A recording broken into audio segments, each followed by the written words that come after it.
Lions. And over the weekend, Skip tweeted this: Ben Roethlisberger is going to have a big year. Shannon, what do you got there? How do you respond to Skip's tweet? Do you agree? Hell, he had a big year last year. Threw 3,800 yards, 33 touchdowns in 15 games. But his ability, you see how the ball hung up in there, Skip, on that deep throw. I'm not going to put a whole lot of confidence in this because the Lions did not start their front seven. And so Ben looked good. I mean, he was 8 of 10 for 137 yards and 2 touchdowns. Now, I don't know how good the Lions front seven is going to, the starting front seven is going to look. But Skip, until they push the ball down the field, and I see them consistently do that, but as we sit here right now and we discuss this topic, I still believe the Ravens and I still believe the Browns are better than the Pittsburgh Steelers. Now, they had a little problem last year protecting Ben. Pouncey retired. They released Villanueva, left tackle, and DeCastro, guard. 2 of the 3 of those guys made the Pro Bowl last year. So it's going to be very interesting how they protect Big Ben. We know Big Ben is taking this year, he's high on the list as far as most sacked quarterbacks in NFL history. And with basically he's starting, 4, 5, maybe even 5 new offensive linemen. I'm going to say, I'm not convinced, but I'm going to say they don't make the playoffs. Okay. So I watched this preseason game the other night. I get everything you said about the Lions didn't start him and him and him and him. But I tested Ben Roethlisberger, and he looked a whole lot like Ben Roethlisberger to me. He looked like a Ben who's turned 39, but is starting to figure it out the way Brady figured it out. He looks his body looks a lot better. I don't know what he's doing nutrition-wise. I don't know what he did the offseason exercise-wise, fitness-wise. He just looked better. He looked fresh, and his arm definitely looked livelier than it did last year when, I remind you, they somehow got to 11-0 last year. I don't know how, but he was throwing puffballs all year because he was coming off having 3 tendons repaired in his throwing elbow. That's no good.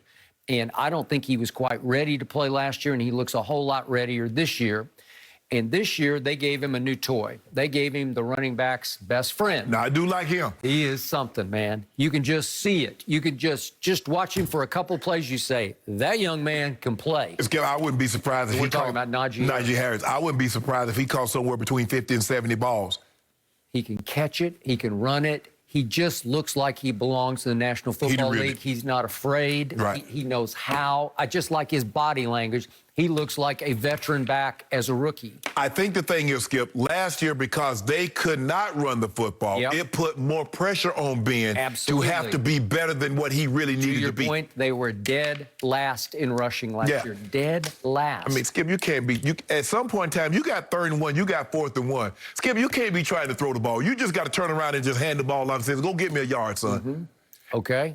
So what did we see? Let's look at the throws that he made the other night. And the first one was, you can say it's lack of arm strength, or was it just a smart throw where he had to throw it underneath and between the DBs and the safety? It's a 43-yarder to Deontay Johnson. Skip down like that. Okay. But he dropped it right where he had to drop it. Patrick Mahomes, that's a touchdown. Is it? Brady, that's a touchdown. Okay. Yeah. Right. You even gave Brady that. Yeah, Brady, that's a touchdown. He going to hit Chris Godwin or Mike Evans in stride. That's a tub. But then he throws 2 touchdown passes to that rookie that they got in the 2nd round out of Penn State, Pat Freiermuth. And could we see those 2, please? He throws a quick, that's classic Roethlisberger, big pump fake, and then it faked out the TV camera. Yep.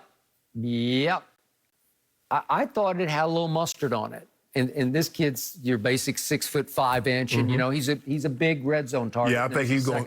I think he's going to start over Ebron. I know, but they still got Ebron. Yeah, they do. Yeah, they got Deontay Johnson, and obviously they've got Chase Claypool, and they still got that guy named Juju, right? So I think they got weapons, and they got a running back, and their defense is pretty good. Corvette moving a little slow now, though, Skip. Yeah. Them TikTok videos, I don't know. I don't know. You might have to slow those down a little bit. Okay, but if he's your 3rd receiver, can he play? Can he contribute? Yeah, sure he can. So to me, Ben is looking like he just could be the best quarterback in that division once again. Well, he could be. So I'm a Baker fan. I'm a Lamar fan, but Ben is Ben, man. And Lamar's Lamar. Yeah. Well, is Ben not on the way to the Hall of Fame? Yeah. Yes. But, Skip, Lamar is to be dealt with now. Okay, but who would you trust under fire in a big playoff game the most in that division? If he's 94% healthier than he was last year, wouldn't you trust Ben over those guys? I would, but I think the Ravens have a better overall team. We're going to talk about Baker, I think, a little bit here, Skip. And I think what the Browns have done for Baker, if they don't get it done now, Skip, they got one of the 2 or 3 best offensive lines. They got a solid running game. Odell's back healthy with Jarvis and Higgins. Hey, they pretty much have it all. They do. I watched them yesterday. They do. Baker didn't play, but, man, they're just loaded. But, Skip, if they don't get it done, it's on your guy. Okay, I got that, and I agree with that. This is his big year, and he said something yesterday about I've tuned out all the noise. I don't Skip, think he said it every year. Why you got to start your press conference off every year? I don't worry about the distractors. I don't worry about the haters. Every year, it seems like that's what you worry about. Week 4, he's firing back at Colin Cowherd or somebody, right? Which is great. You know, great for us, but I don't think it's great for Baker. It's not great for his team either. Yeah, no, I agree. But again, Lamar has more to prove in the postseason. You know, he finally won a playoff game. Right. And then he came up a little short, but he got dinged up in Buffalo. He's coming off of COVID. We see how that's going to impact. I don't know if he's going to play. This is the last preseason game. They get an extra week off, Skip, because normally they have 4 preseason games, so they would be playing another preseason game next week. But now, since there's only 3 preseason games, you get an extra week in between the last preseason game and the first regular season game. So I'm sure, is he going to play this week? Because he haven't played in the preseason. Is Harbaugh going to let him get a series, 2 series? Does he play at all? Don't know. In the end, it's just hard for me to bet against a Mike Tomlin team with a pretty healthy Ben Roethlisberger. Just hard to bet against him.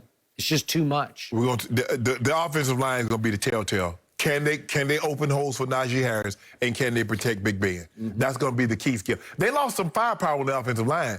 Pouncey is on the cusp. Pouncey is right there at a Hall of Fame level with all the Pro Bowls and the All-Pro appearances that he has on his resume. Villanueva has gone to the Pro Bowl. DeCastro was one of the better guards. And the Steelers no, moving a different direction. Ben can dink and dunk with the